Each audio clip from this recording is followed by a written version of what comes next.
All right, opening night is in the books, and there are 11 games and 22 teams to review. So we're just going to go through this rapid fire, starting off with the Dallas Mavericks, who dispatched the San Antonio Spurs 126 to 119 in Victor Wembanyama's NBA debut. Luka Doncic had 33 points, 13 rebounds, 10 assists, 13 of 25 from the field, 3 of 11 from 3, 4 of 7 from the line. Really, the total Luka experience as he triple doubled, but also had his struggles from the free throw line. Kyrie Irving, 22 points, 6 assists in this one, though he shot 10 of 24 from the field. Grant Williams had a solid game, 17 points, 6 rebounds, 4 of 8 on threes in 35 minutes, also matching up against Wemby on the other side. Maxi Kleba unexpectedly got the starting nod at center. I don't know if that was because of the Wemby matchup or not, but he had 6 points and 7 rebounds. Although Derek Lively, the second, he had a better game overall, 16 points and 10 rebounds off the bench.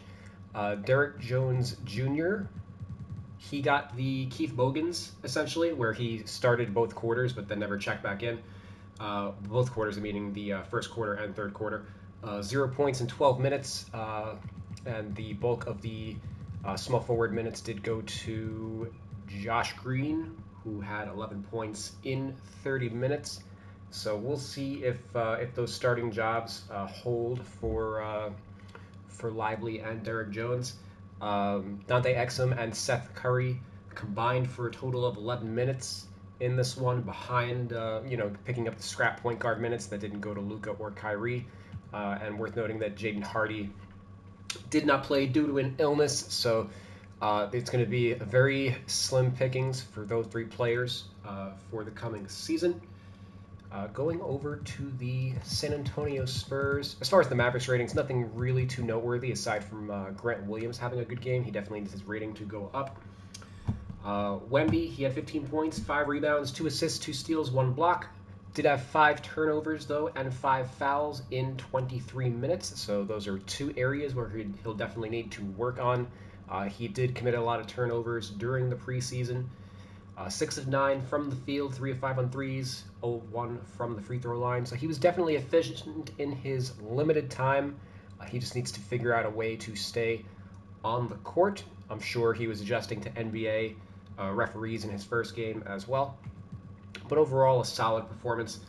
Devin Vassell, 23 points, 5 rebounds, 3 assists. He definitely needs his rating to go up. Keldon Johnson, 17 points, 9 rebounds, 7 assists. Solid all around game for him.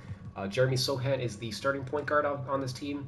13 points, 8 rebounds, 5 assists, but was 4 of 12 from the field, 2 of 4 on threes. That's worth noting because Sohan, not a good 3 point shooter, shot like 26% or 24 to 26% on threes last season. Um, so going 2 for 4 in the first game is a good sign, but he also was 3 for 6 from the free throw line. So not necessarily expecting him to be much improved as a shooter. And did have 3 turnovers versus his 5 assists. I think it's very clear that regardless of whether he's starting or not, Tyus Jones is the superior player. 16 points, 5 rebounds, 6 assists, 5 of 7 from the field, 2 of 3 on threes, 4 of 4 from the line. Very efficient performance for Trey Jones. I think I called him Tyus Jones before, but and then Zach Collins rounded things out in the starting unit with 14 points, 5 rebounds. Wemby did play a few minutes at center in this one, but for the most part, it was Zach Collins and Charles Bassey. Going over to the Boston Celtics, who probably had the game of the night against the New York Knicks, dispatching them 108 to 104.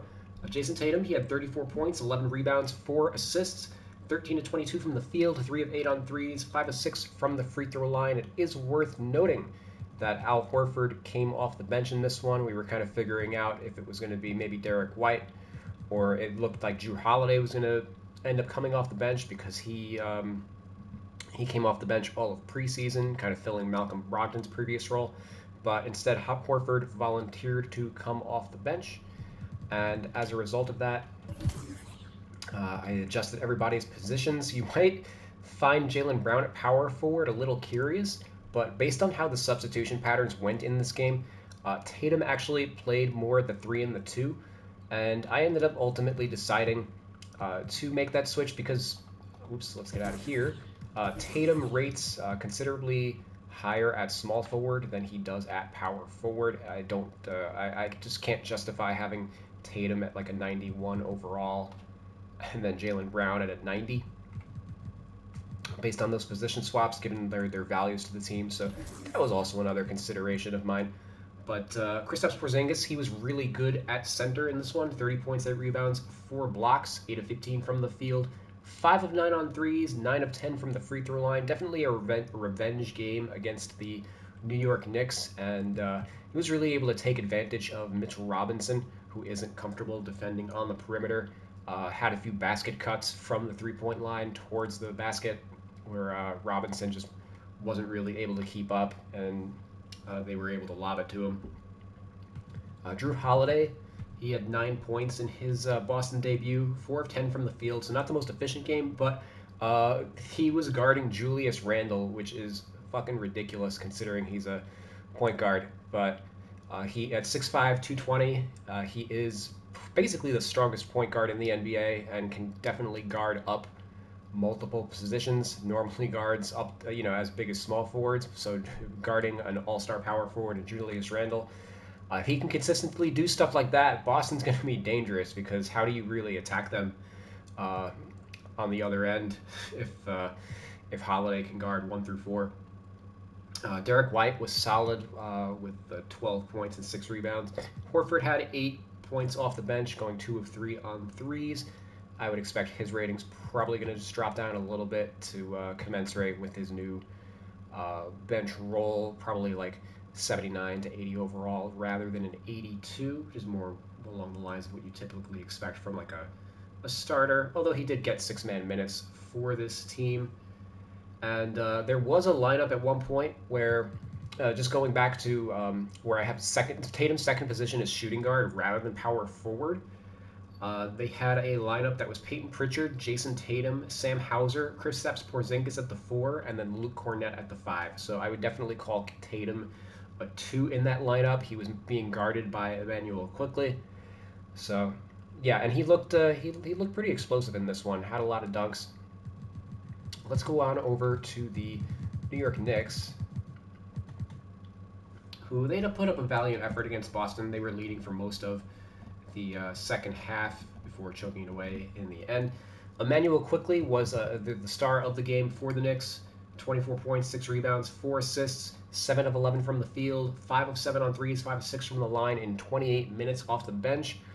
He was the runner-up 6-man of the year. He is looking like the favorite for it this year, assuming he doesn't end up in the starting lineup. I think he's a far better player than R.J. Barrett. He probably should be starting over Quentin Grimes. R.J. Barrett, for his part, had 24 points, but on only 8 of 20 shooting. Jalen Brunson, he struggled offensively in this one, 15 points, 6 assists, only 6 of 21 from the field, did not get to the free throw line. And Julius Randle, as mentioned before, 14 points, 11 rebounds, 7 assists, but shot 5 of 22 from the field against Jrue Holiday, and then he just wasn't feeling it overall. He was 1 for 5 from the free throw line. So, yeah, rough overall game for him. Quentin Grimes, he did his job. He was 3 for 6 on threes, had 11 points. It's just I think that Quickley is a rising, I don't know about, I would call him rising star, but definitely a starting caliber level of player who's expects to be one of the bigger free agents on the market this coming season, as he didn't get a contract extension. And worth noting that I do have him at 2 guard, as he was subbing for Quentin Grimes, whereas Dante DiVincenzo was subbing for Jalen Brunson, so I've got him at point guard, basically swapping the two of them, and that should end up getting a few more minutes for Quickley in your 2K lineups. Josh Hart was the backup at the 3 and the 4.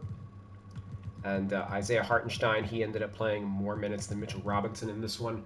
Robinson struggled, 2.6 rebounds, had 4 fouls in only 22 minutes, and just looked lost defensively against Kristaps Porzingis. Let's go over to another one of the best games from last night. The Cleveland Cavaliers beat the Brooklyn Nets 114 to 113. Donovan Mitchell had 27 points, 6 rebounds, 4 assists, and the game-winning 3. Max Strus had he had the breakout performance for the team, 27 points, 12 rebounds, and hit 7 threes in his Cavaliers debut, 7 to 13 overall on threes. Isaac Okoro, he ended up getting the start at power forward, with Jarrett Allen not playing, Evan Mobley starting at the 5 in his stead. He had 18 points, 6 rebounds, 4 assists, probably one of the better offensive games of his career. Caris LeVert, not one of the best offensive games of his career, 11 points, 4 of 17 from the field. Yeah, going over to the Nets. We had Cam Thomas as the top scorer tonight in the NBA with 36 points on 13 of 21 shooting, 2 of 5 on threes, 8 of 11 from the line. Definitely need to boost up his rating. He's somebody that last year I had at an 80 overall. I did not do his rating yet in my roster, but I will at the conclusion of this video, just to basically revert him to the levels that I had him at previously. He is one of the best scorers in the NBA. It's just a question of whether or not he can contribute defensively. And against the smaller backcourt of Cleveland, he was definitely able to get some good looks. And obviously, Caris LeVert as well was not really able to keep up with him defensively, as he got to the rim kind of at will and was just scoring off the dribble all over the place. But aside from that, the most noteworthy performance for the Nets was Ben Simmons making his I guess not Nets debut, but return to quote unquote starting point guard. And overall, just a disappointing game for him. 4 points, 10 rebounds, 9 assists. 10 rebounds, 9 assists. So, there are some solid takeaways, but he only had 4 points, 2 of 6 from the field, didn't take a three or a free throw, and only played 23 minutes. He's matched up, this goes back to the Trae Young game, where he gave up that layup. He's playing against 6'1" guards in Darius Garland and Donovan Mitchell. You would want him to, with his size discrepancy, be a little more aggressive on the offensive end, I would hope. But, so kind of, the same old for Ben Simmons. Spencer Dinwiddie had a very quiet game, 5 points, 3 assists, 1 for 3 on threes, didn't take a 2 in this game. Played only 23 minutes. I guess you can chalk his limited minutes up to Cam Thomas going nuclear in this one. But Mikal Bridges, 20 points, 6 rebounds, 4 assists, picking up where he left off last year. Also had 3 steals. Cam Johnson had 12 points, 5 rebounds, 3 assists, and I believe his season debut, as he didn't play in the preseason due to injury. And he ended up making a defensive blunder, trying to draw a charge on Donovan Mitchell at the end of the game, and ended up, it was a no call, basically a flop by Cam Johnson, and he ended up giving a wide open look to Donovan Mitchell for him to ice the game. Otherwise, Dorian Finney-Smith, he was solid off the bench, 10 points, 28 minutes, mostly played power forward.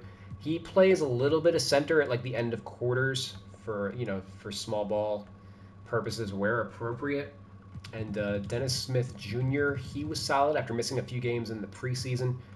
He came back and had 10 points, was 4 of 5 from the field, 2 of 3 from 3 in 16 minutes.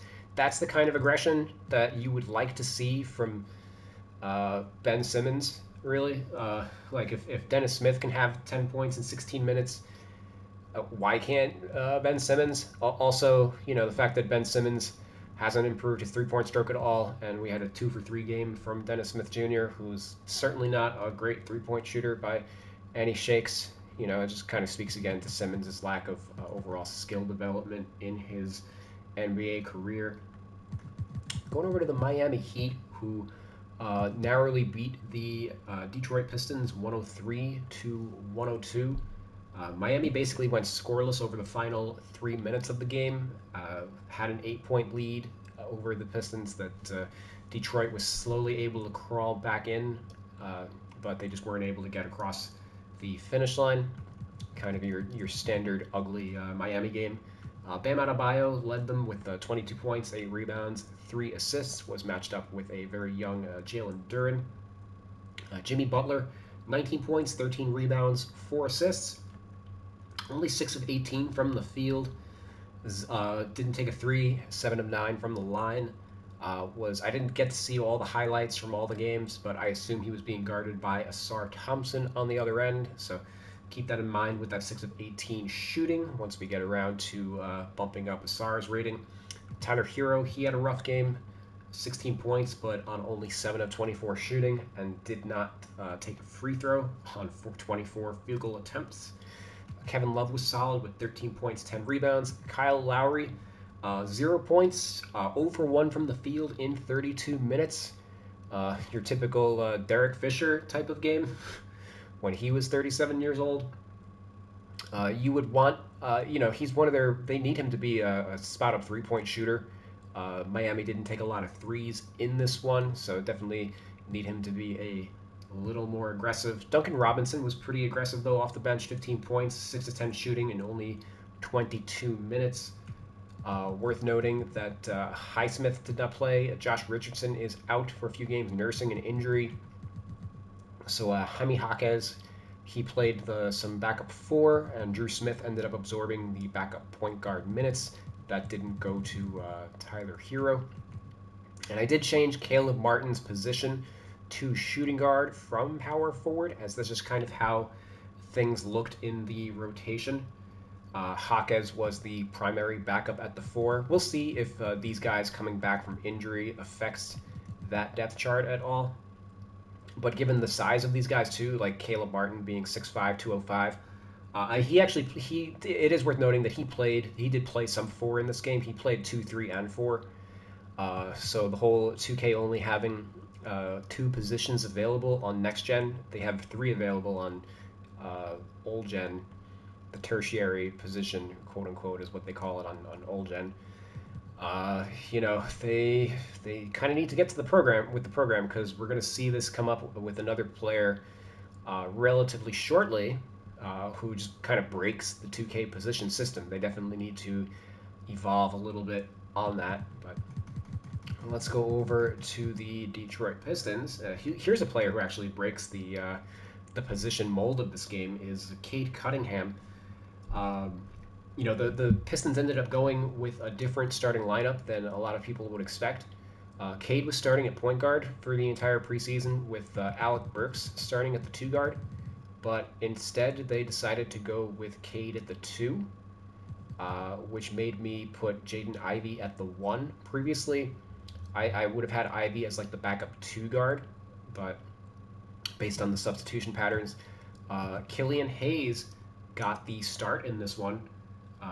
Cade, for what it's worth, before we go too deep on the position stuff, Cade, great game for him. He's looking to make the All-Star team this year after having a lost season previously. 30 points, 3 rebounds, 9 assists, 13 of 27 from the field, 4 of 9 on threes. So that is definitely an area of the game that he needed to show improvement in. Only a 76 3-point rating is what I had him at based on last season. Did not take a free throw, so 0 free throw attempts on 27 field goal attempts. Solid overall game, but there are certain things that he definitely can improve upon. But yeah, played the 2, also played the 3, and a little bit of point guard in this one. So he played 3 positions, but you can only choose 2 in NBA 2K. Jalen Duren was solid, 17 points, 14 rebounds, 4 assists. He's only 19 years old. Isaiah Stewart, and 14 points and 14 rebounds. Asar Thompson got the start at the 3 as Bojan Bogdanovic is going to miss the first month of the year, and he matched up with Jimmy Butler, probably limiting his shooting. Asar, of course, only shot 1 of 7 himself, but he's not really there for his offense. He had 4 points, but also chipped in 7 rebounds, 3 assists, and 5 blocks in 27 minutes. So Killian Hayes, mentioned he was the starting point guard, had 10 points, didn't shoot the ball terribly well, and it just kind of makes me realize that they probably are going to start Monte Morris once he recovers from his injury, and that they prefer to just keep Jaden Ivey in the 6th-man role. So Hayes is probably going to be the starter for the first month of the year, and then that's going to go away as Monte Morris works himself back in. You've got Burks playing most of the minutes behind Cunningham because they don't have a lot of they don't have really any backup small forward. So Cade saw a lot of time backing up Asar Thompson, as did Marcus Sasser, who's 6'2", but a tough defensive player. Joe Harris is exclusively playing the 4 this year behind Isaiah Stewart. And Marvin Bagley beat out James Wiseman for the backup center role. So I ended up I haven't touched on many of these teams yet, but I have been tweaking the intangibles ratings of a few players here and there just to help with the rotations and stuff. I am getting my roster up to speed for the NBA season. I do need to, it looks like, dive in on Wiseman just a little bit to get him lower than guys like Burks, Hayes, and Joe Harris. Yeah, there's still a little bit of work that I need to do, but I should have all that sorted out by the end of the week. Let's go over to the Toronto Raptors, who beat the Timberwolves 97-94. Dennis Schroeder was the quote-unquote breakout performer. 22 points, 7 assists, but hit 4 of 8 on threes. Another guy who really needs to show that he's got a three-point shot this year, as the Raptors really don't have much in the way of shooting. Scotty Barnes is the starting 2 guard this year, with OG Anunoby at the 3. And I say that because Gary Trent is always subbing in and out for him. But Barnes, he played 4 positions in this game. Played a little bit of backup point guard, spent most of his time at the 2 and the 4, and then got some token minutes at the 3 and the 1. He played some center during preseason, so he can legit play 5 positions, but again, you can only assign him 2. I ended up going with shooting guard and power forward as the 2 primaries, as it seems like he had any minutes that Siakam's not out there, Barnes is in there at the 4, it seems like. Siakam, for his part, had 15 points, 7 rebounds, 6 assists, only 5-17 shooting that tonight, but solid all-around game. OG Anunoby, 20 points, 6 rebounds, was 4 of 9 on threes. So the Raptors were definitely, they shot the ball well, which, when they do that, they're probably going to win. Whether or not they can do that every night kind of remains to be seen. Jakob Poeltl, 7 points, 11 rebounds, 3 of 3 from the field. Solid performance overall, kind of exactly what they want from the starting center. They really didn't get much from the bench, so let's head on over to Minnesota, who they were without Jaden McDaniels, who signed his big contract extension before the deadline. Anthony Edwards, he had 24 points and 14 rebounds, essentially filling in at the 3. Technically, like Nickeil Alexander-Walker was probably the 3 in this one, but for if Ant's grabbing 14 rebounds, he was probably realistically the 3, spending a little more time closer to the basket. Karl Anthony Towns, 19 points, 10 rebounds, only shot of 8 of 25 from the field, 2 of 10 on threes. And then another guy who struggled to get to the line, 1 free throw attempt on 25 shots. So they definitely needed him to play a little more efficiently offensively. Rudy Gobert was solid overall, 15 points, 13 rebounds, 4 blocks. They definitely need him to, to lock down the paint. It seems like he was able to do that for the most part, but the perimeter defense, they weren't able to stop the Raptors from hitting a bunch of threes. Kyle Anderson was solid in this one as well. 7 points, 9 rebounds, 5 assists, 2 steals in 30 minutes. Doesn't blow up the box score, but he's right there in terms of sixth man consideration, I think, for me, alongside like Emmanuel Quickley. Probably one of the more impactful bench players in the NBA. Definitely need to get his rating up above Naz Reid. And realistically, he's probably a higher impact player than Mike Conley at this stage as well. Let's go over to Sacramento, who beat the Kings beat the Jazz 130-114.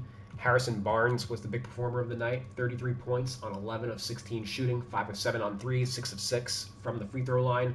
He has 0 badges in NBA 2K's official roster, by the way. They really know what the fuck they're doing. I've only been talking about that for 2 years running now, which is only, 700, 800 days. Who's really fucking counting? But De'Aaron Fox, he had 18, 5, and 6 in this one. Solid performance. And Domantas Sabonis, 22, 12, and 5. So those guys picked up from where they left off last year. Keegan Murray also was solid, 15 points, 8 rebounds. JaVale McGee, he had 8 points on 4-4 from the field, bouncing back from the subpar season he had last year with Dallas, where he almost fell out of the league. So good to see him continue along.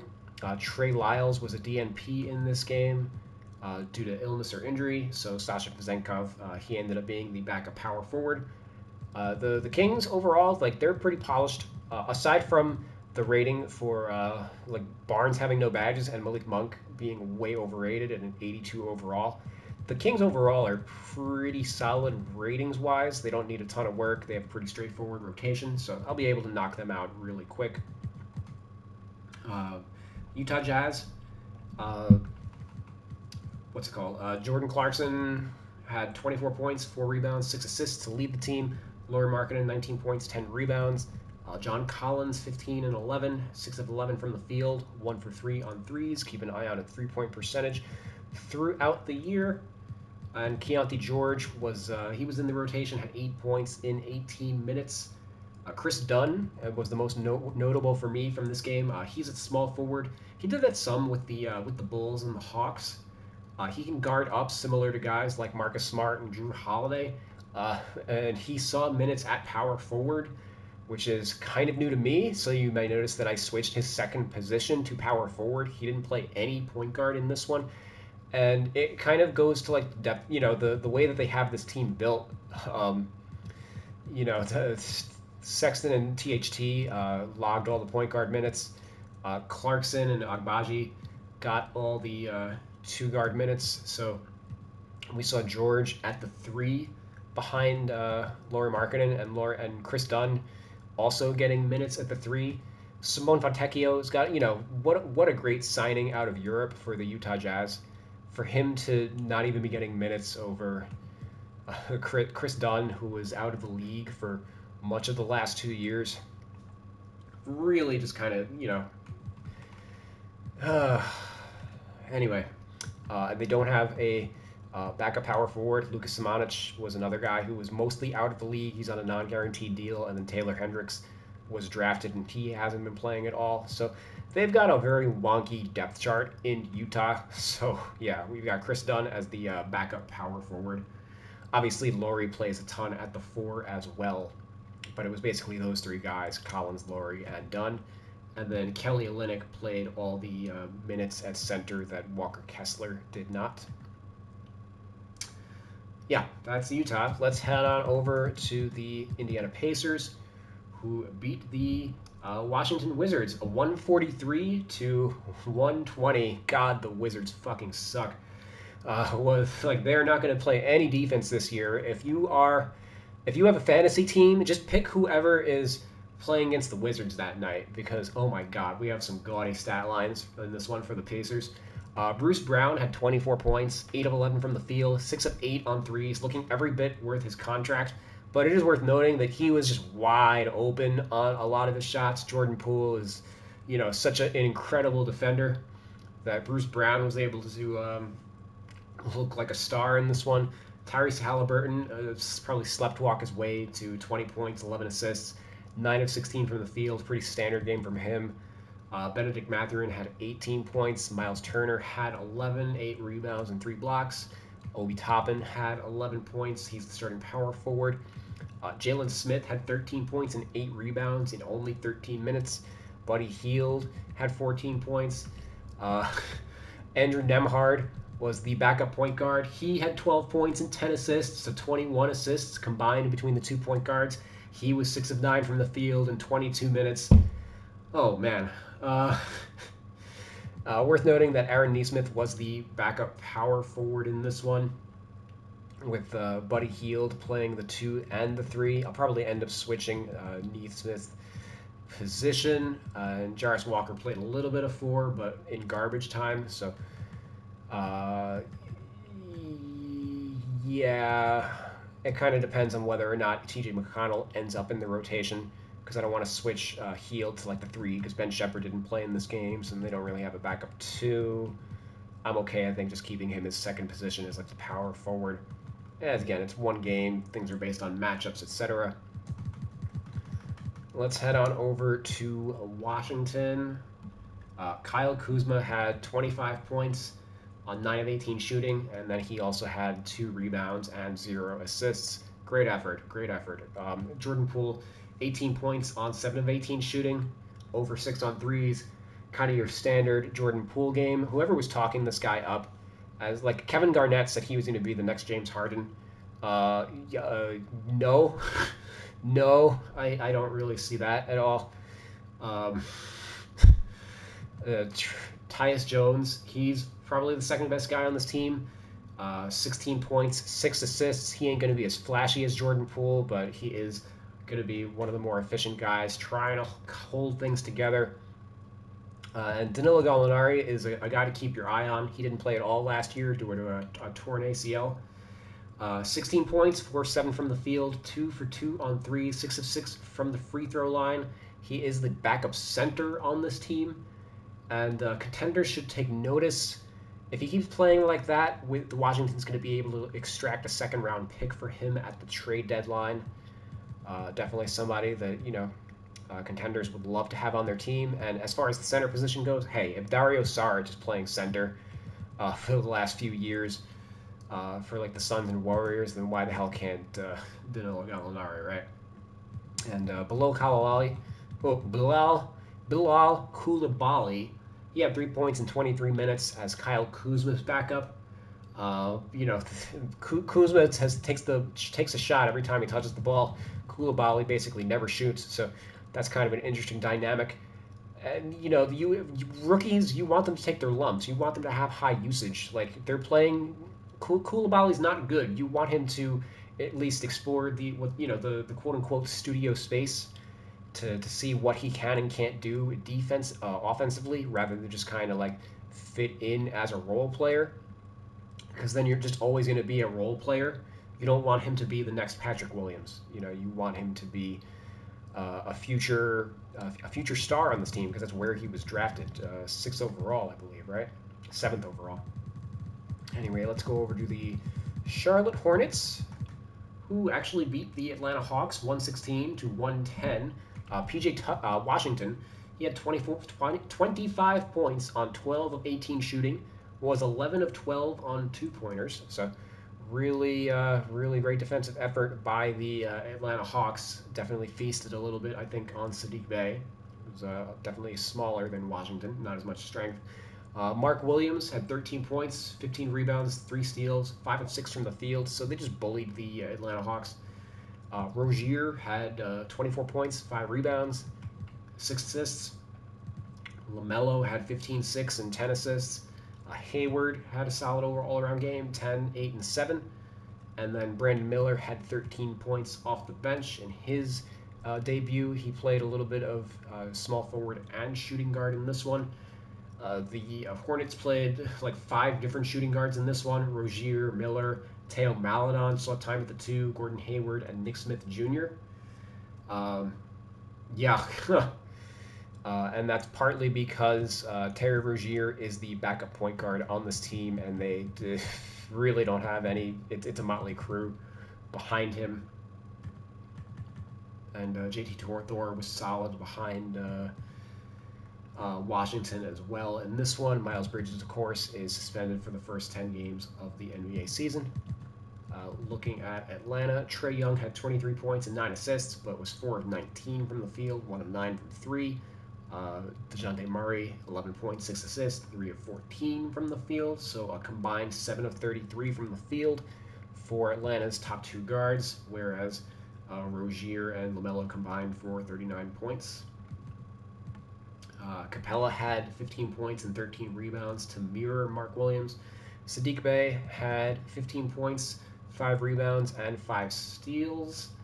So solid all-around game for him. Jalen Johnson was the breakout performer. 21 points, 7 rebounds, 2 steals, and a block. 9 of 13 from the field. He's looking to make a little bit of headway in terms of his status on the team, trying to work his way up to like the 6th or 7th man from like the 9th man. Going over to the OKC Thunder, who beat the Bulls 124 to 104. Shai Gilgeous-Alexander picking up where he left off, 31 points, 5 rebounds, 10 assists. Josh Giddey, 16, 6 and 6. Jalen Williams, 16, 3 and 5. Lu Dort, 8 points, 7 rebounds. Isaiah Joe, 14 points off the bench, 3 of 6 on threes. Chet Holmgren made his debut, 11 points, 4 rebounds, 3 assists. Had 2 of 3 from 3. And Cason Wallace was, I guess, the breakout performer. 13 points, 5 of 5 from the field, 3 of 3 on threes. He was the backup at point guard and 2 guard. The positions for this team always give me a fucking aneurysm because everybody is basically like a wing. So I assigned so SGA and Cason Wallace were the point guards in this one. I've got Lu Dort and Cason Wallace as the 2 guards, along with a few minutes for Isaiah Joe. I moved Vasilij Micic to the 2, even though he's really more of a 1. He's got the body type of a 2, just so for depth chart purposes. At the 3, I've got Josh Giddey, who was primarily backed up by Isaiah Joe in this one, with Jalen Williams getting a handful of minutes. The reason I did not adjust Joe to like a small forward rather than the 2 guard is, again, just kind of relates to the depth chart on this team. We see I've got Aaron Wiggins. He didn't play at all at the 3 in this one. He played all of his minutes at the 4. And it just kind of relates to Kenrich Williams. He's out for the first 2 games of the year. So he's going to be the backup power forward generally, I think. And instead of Wiggins, so Ousmane Dieng, he was the backup 4 and 5 in this one, as Jalen Williams is also out to start the year, and Pokusevski, he actually came back from injury and played 2 minutes of garbage time in this one, but he missed all the preseason, so Dieng ended up playing the 4 and the 5 in this one. So because of that, I think that's what led to Aaron Wiggins getting some minutes at the 4 rather than at the 3. So it's going to be a game-to-game basis where I look at the positions. I don't like having Jalen Williams at the 4, as that, similar to Jason Tatum, it negatively affects his overall rating considerably. I got to figure out what to do with that. It doesn't affect Josh Giddey's rating overall, which is why I kind of prefer him to be the quote-unquote power forward in the game. But just going off of the rotations that the OKC used in this game, that's where I've got the positions. It's probably going to change every single game for me. They're one of the hardest teams to track in the NBA, if not the hardest. The Chicago Bulls, demoralizing game for them. They had to have a players' meeting after the game that Coach Billy Donovan had to mediate. DeRozan had a solid game, 20 points, 5 rebounds. Zach LaVine was erratic, 16 points, 4-16 shooting. Kobe White, same thing, 15 points on 4-15 shooting in his start at point guard. Nikola Vucevic, I think that's what the dispute was about, is he had 11 points, 9 rebounds, 4 assists, but only 5 of 8 from the field, so he was way more efficient than the guards on the team. One of the focal points for the team is they are supposed to be featuring Vooch in the offense a little more than previous, but clearly they didn't follow through on the game plan in this one. And Patrick Williams, and certainly given that Vooch was matched up with Chet Holmgren, he probably wanted to spam his size a little more than he was able to. Patrick Williams, another standard game for him, 8 points in 30 minutes, not really doing much. Torrey Craig is probably the better player than him. He had 11 points in only 28 minutes, so it would not surprise me if Craig ended up taking the starting job from Williams at some point.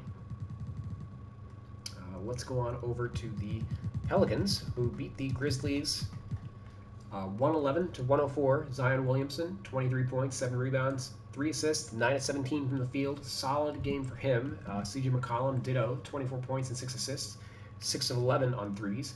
Brandon Ingram, 9 points, 6 rebounds, 6 assists. Herb Jones, 13 points. And then they really didn't get too much else. They are missing Trey Murphy and Jose Alvarado. 2 injuries. There isn't really any depth on this team. Cody Zeller was also out due to injury. He's day to day. So Matt Ryan ended up being the top bench performer with 9 points, going 3 for 6 on threes. I mean, he did something similar with the Lakers last season, if you recall. Actually, ended up hitting a game winner in the first month of the year. So, kind of picking up where he left off. He's on a two-way deal, but he's got a standard contract ability, and certainly they need him for the first month of the year. While Trey Murphy is sidelined, they definitely needed somebody who can hit a three. But yeah, going over to the Grizzlies, who certainly they have their share of injury woes. As has been talked about ad nausea, Morant's out the first 25 games. Steven Adams and Brandon Clark are out for the year. So Xavier Tillman, he got the start. He was pretty good. 17 points, 12 rebounds, 4 assists, 3 steals, 7 to 16 from the field. So not the most efficient game for the big man, but some of that is because he was 1 of 5 on threes. He's definitely at least trying to stretch the floor. 57 3-point rating. That's most likely going to have to go up.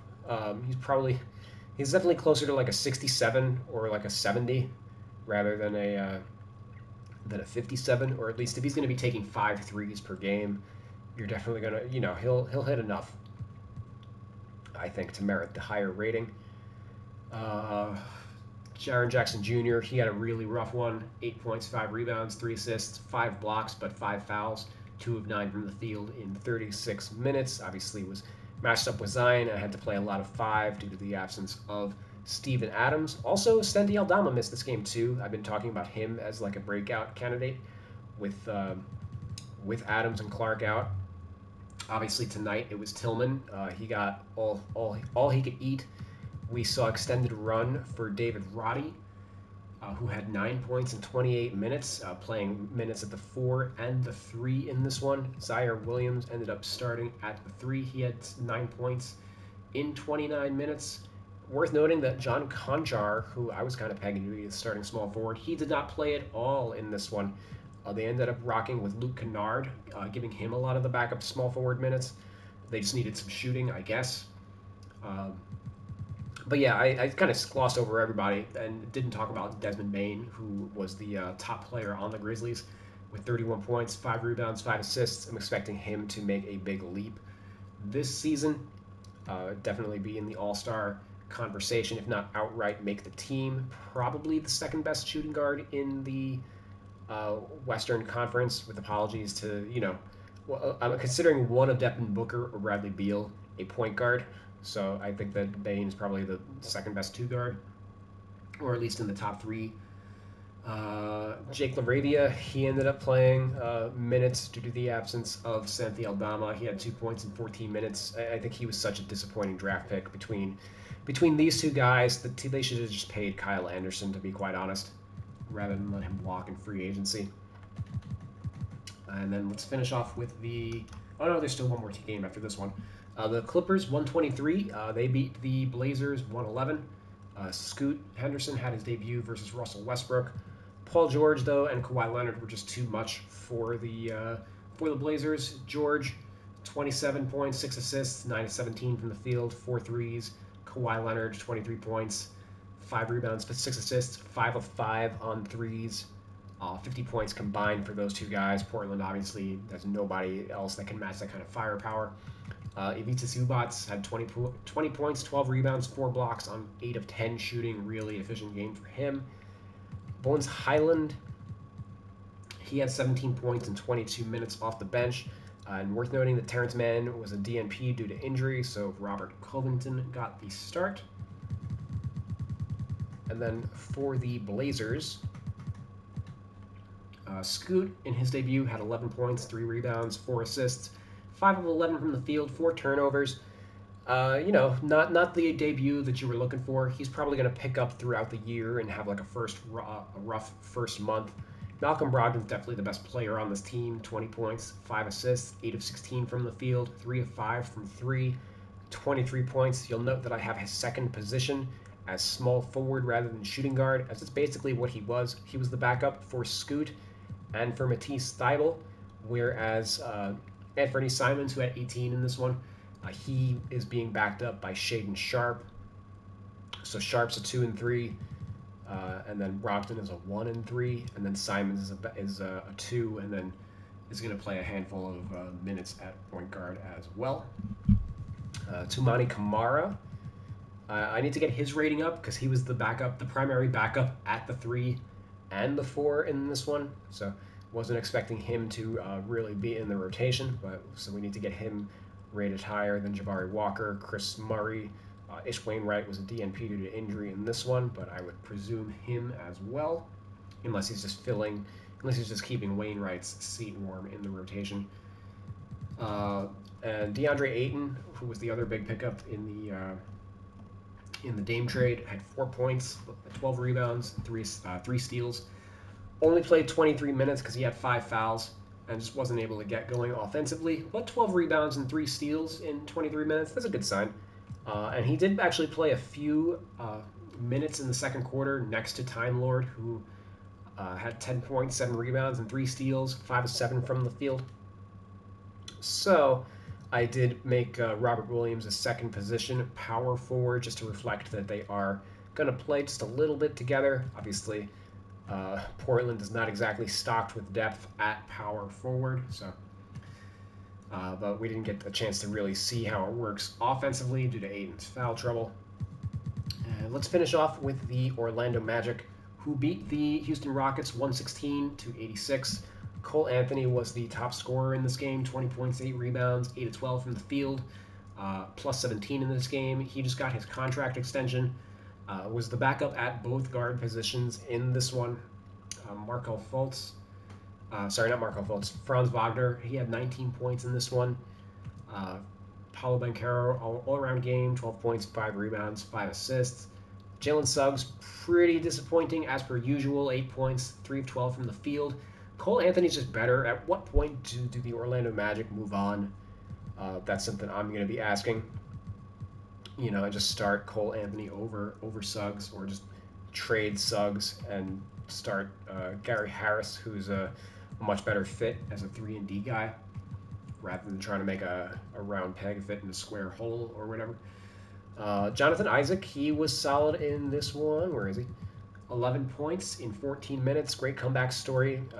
Just hoping he can stay healthy. He was the primary backup for Paolo Banchero. The Magic in general, I removed a lot of their second positions, as a lot of them related to last year, where the team was injury racked at the start of the year. Like Banchero was playing small forward at the start of the year. Franz Wagner was playing shooting guard at the start of the year, just due to all the injuries to Markelle Fultz and whatnot. They have a very straightforward rotation. Ingles is the backup for Franz. Isaac's the backup for Banchero. Mo Wagner is the backup for Carter. And then Cole Anthony is just the backup at both guard spots, with Gary Harris getting a little bit sprinkling of minutes at the 2. And then the Houston Rockets, disappointing overall game for them. Only 86 points. Clearly, they really struggled offensively. Van Vliet and Dylan Brooks, the 2 veterans on this team, they were solid. 14 points, 5 assists, 4 6 on threes for Van Vliet, and then 14 points on 4 6 threes for Dylan Brooks, 5 of 7 overall. Is he actually going to be a 3-and-D guy on this team and not go crazy with his taking a bunch of shots? Is he actually going to be a role player? If so, then he'll actually be worth his contract and not tank the value of the guys on this team. But Alperen Sengun, 14 points, 6 rebounds, 8 assists. Kind of your Jokic light on this team, but they didn't really get much from Jalen Green, 10 points on 2 of 10 shooting. Jabari Smith, also erratic, 6 points, 9 rebounds, 3 of 9 from the field, fouled out in this one, matched up against the Banchero, who was drafted number 1 over Jabari Smith. It's always going to be the Trae Young versus Luka Doncic matchup for this draft class. And then Thomas was okay. 8 points, 5 rebounds, 2 assists, but was 3 of 10 from the field, 1 of 7 on threes, and a minus 34 overall. So the Rockets are still going to take their lumps. They are a young team. But, that's about all I've got for the NBA on day 2. The big breakout guys that are, their performance is going to most positively affect their overall rating, I'd say would be Cam Thomas dropping his 36, Harrison Barnes dropping his 33, Max Strus with the 27 and 12 game, PJ Washington dropping 25 on his super efficient game, Dennis Schroeder hitting some threes, Cason Wallace establishing himself as a rotation player, kind of ditto for Jalen Johnson, and then Bruce Brown hitting 6 threes in his debut with the Pacers. So hope you guys like this content. I'm still rounding out the finer details of my roster, but you can download that at Real 2K Rosters Modern Era, or to search for my gamer tag Real 2K Insider, and it should come up. It should be on the top downloads list anyway for the game. And if you liked all the, I didn't really touch on much of the ratings or anything or the badges, but I go the deepest on ratings and badges out of any roster editor in 2K Sports, or in all of sports gaming, really. So feel free to subscribe to me on Patreon if you're into that sort of thing and get access to my spreadsheet, which is the most in-depth rating spreadsheet in all of sports gaming. And then follow me on Twitter at Real2K Insider. And obviously, if you're watching this and you've watched this long, you should obviously subscribe to the YouTube. It helps the algorithm, like the video, etc. Thanks for watching, guys. And check back tomorrow as I review tonight's games, which are the Philadelphia Sixers 76ers versus the Milwaukee Bucks. Both of those teams are going to be making their season debuts. I believe they're the only two teams that have not played yet. And then the Suns are going to be matching up against the Lakers on the West Coast. So thanks for watching, and I'll see y'all later.